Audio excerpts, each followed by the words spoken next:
मेरे दोस्तों, रूस ने इजराइल को बड़ी धमकी दी है और पहली बार ये धमकी वाला लहजा इजराइल के लिए इस्तेमाल किया है। रशिया ने ईरान की साइड लेते हुए धमकाया है इजराइल को कि खबरदार, अच्छा नहीं होगा अगर आपने ईरान की न्यूक्लियर साइट को निशाना बनाया, लिहाजा ईरान की न्यूक्लियर साइट से दूर रहना। हजरात, इजराइल के सबसे बड़े अखबारों में एक अखबार हारेट्स, उसके मुताबिक उसने खुद खबर छापी है, आपकी स्क्रीन पर यह अखबार है, देख लीजिए। इसने खुद कहा है कि सऊदी अरब पहले ये चाहता था और बार बार यही कोशिश करता था कि अमेरिका और इजराइल ईरान पर हमला कर दें। अरब के चाहने वालों से अपील है कि इस खबर खुद देखिए। इजराइल खुद कह रहा है कि ईरान पर हमला सऊदी अरब चाहता था, लेकिन अब वही सऊदी अरब मना कर रहा है, बार बार अमेरिका से रिक्वेस्ट कर रहा है कि मेहरबानी करके ईरान पर हमला न होने दें। इसकी वजह क्या है? दिल नहीं बदला है, दिमाग नहीं बदला है, सोच वही है, लेकिन डर है। क्योंकि ईरान ने पहले ही कह दिया था कि अगर हम पर हमला हुआ और हमारे न्यूक्लियर और ऑयल फैसिलिटी पर हमला किया गया तो हमारे प्रॉक्सीज जो है, हमारे जो साथी सहयोगी हैं, वो अरब देशों के ऑयल फैसिलिटी पर निशाना बनाएंगे। बस इस धमकी के बाद अब सऊदी अरब बार बार अमेरिका से कह रहा है कि ईरान पर हमला मत करना। वहीं तुर्की के विदेश मंत्री ने कहा है कि ईरान और इजराइल की जंग हो सकती है और इलाके में जंग बढ़ सकती है और अब तुर्की को भी जंग के लिए, इलाके के जंग के लिए तैयार रहना चाहिए। हजरात मोहतरम, इजिप्ट के डेलीगेशन और इजिप्ट के राष्ट्रपति सीसी से भी ईरान के विदेश मंत्री ने मुलाकात की है। अरब देशों के दौरे ईरान के लिए काफ़ी फ़ायदेमंद साबित होते नज़र आ रहे हैं। IRGC के कमांडर ने एक बार फिर से इजराइल को धमकाते हुए कहा कि जो लास्ट हमने हमला किया था वो सिर्फ ट्रेलर था, वो सिर्फ हमने आपको एक वार्निंग दी थी ताकि आप ये समझ सके कि अगर आपने, यानी इजराइल ने ईरान के ऊपर हमला किया तो अब इसके बाद हम बहुत बड़ा हमला करेंगे, जिस हमले को आपके डिफेंस सिस्टम नहीं रोक पाएंगे और हम आपकी कमज़ोरी पहले से ही जानते हैं। उधर डराने वाली बात तो IRGC के कमांडर ने बाद में कही। उन्होंने कहा कि बहुत जल्द हम दुनिया के सामने रिवील करेंगे, यानी दिखाएंगे अपने ख़तरनाक टॉप मोस्ट एडवांस हथियार, नई तकनीक से लैस मिसाइलें, और ये तमाम हथियार हमारे न्यूक्लियर कैपेबल होंगे। यानी अब ईरान परमाणु बम की बात सीधा कर रहा है। कल के अपडेट में मैंने आपको बताया था कि ईरान ने परमाणु पर बात करना अमेरिका से बंद कर दिया है और 24 घंटे के अंदर अब IRGC की टोन ही चेंज हो गई है और अब वो परमाणु हथियारों की बात करते हुए सुनाई दे रहे हैं। ईरानी कमांडर, IRGC के कमांडर जिनकी मौत लेबनान में हुई, उनके फ्यूनरल में पूरा ईरान उमड़ आया। ये तस्वीरें बता रही हैं कि ईरान अपने कमांडरों से कितनी मोहब्बत करता है। ईरान की करोड़ों लोगों की आबादी इस वक्त सड़कों पर नजर आ रही है और अपने शहीदों को वो आखिरी सलाम कहने सड़क पर उतर आए हैं। अमेरिका के third air defence system Israel में तैनात होने के बाद अब इजराइल के प्रधानमंत्री नेतन्याहू ने ईरान पर कुछ जगहों पर हमला करने की हरी झंडी IDF को दे दी है।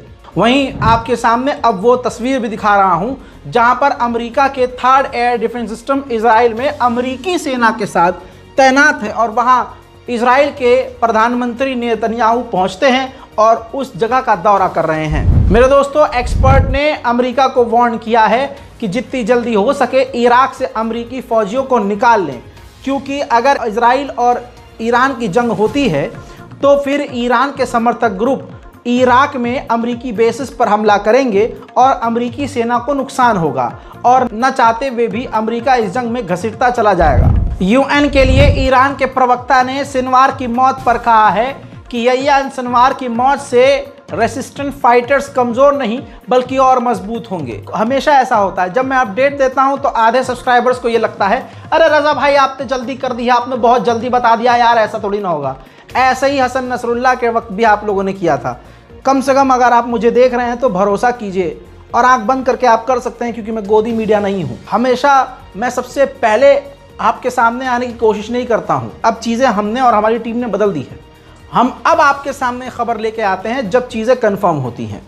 यही आपको बता दूं कि यह्या सिनवार के बारे में अब ईरान के UN के प्रवक्ता का ये बात कहना कि उनके मारे जाने पर, सिनवार के मारे जाने पर रेजिस्टेंस और मजबूत होगा। इस बात की दलील है कि ईरान ने मान लिया है कि यही सिनवार की मौत हो चुकी है। इजराइल की फौज ने जश्न मनाते हुए, खुशी मनाते हुए यहूदी सैनिकों को मुबारकबाद पेश की और कहा कि हम तमाम लीडरों को इसी तरह से हमास के और आतंकियों के निशाना बनाते रहेंगे और 7 अक्टूबर में जो उस हमले में इन्वॉल्व था, हमने सबको कैप्चर कर लिया है या मार दिया है। वक्त बचाने के लिए आपका अगली अपडेट भी इसी में दे रहा हूं। ईरान का सेक्शन यहां पर खत्म। अब अगली खबर सुनिए गाजा से। गाजा के सपोर्ट में इराक के समर्थकों ने यह वीडियो जारी किया जिसमें इजराइल के ऊपर ड्रोन दागने का मामला दिखाया जा रहा है। इस ड्रोन को इजराइल ने मार गिराया है। खबर यह है कि अमेरिका प्लान तैयार कर रहा है कि इस जंग के बाद गाजा का क्या होगा, लेकिन उस प्लान को अमेरिका अभी नहीं बल्कि अमेरिकी चुनाव के बाद रिवील करेगा। वहीं यूएन ने कहा है कि आने वाली इस सर्दी में लगभग 3 लाख से ज्यादा फिलिस्तीनी गाजा में जो रहते हैं वो खतरनाक भूख और ठंड का सामना करके मौत के मुंह में जा सकते हैं। उधर रजब तैयब एर्दोगान तुर्की के राष्ट्रपति ने अरब लीग से फिर रिक्वेस्ट की है कि इजराइल को हथियार देने में आप पाबंदी लगाइए और साथ ही इजराइल पर पाबंदी लगाइए। अरब देश जॉर्डन के लोग सड़कों पर हैं और फिलिस्तीन के लिए आवाज उठा रहे हैं।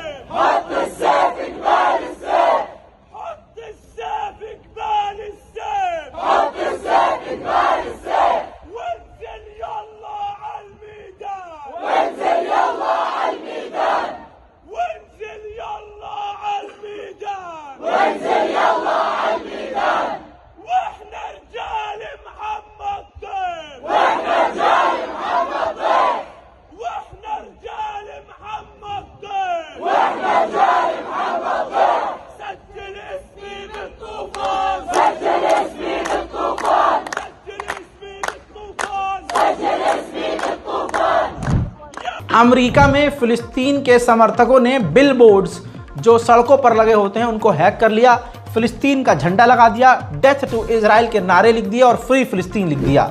मेरे दोस्तों, खबर यह भी आ रही है कि हमास की एक टीम जो है अल्जीरिया गई थी वहां की गवर्नमेंट से मुलाकात करने।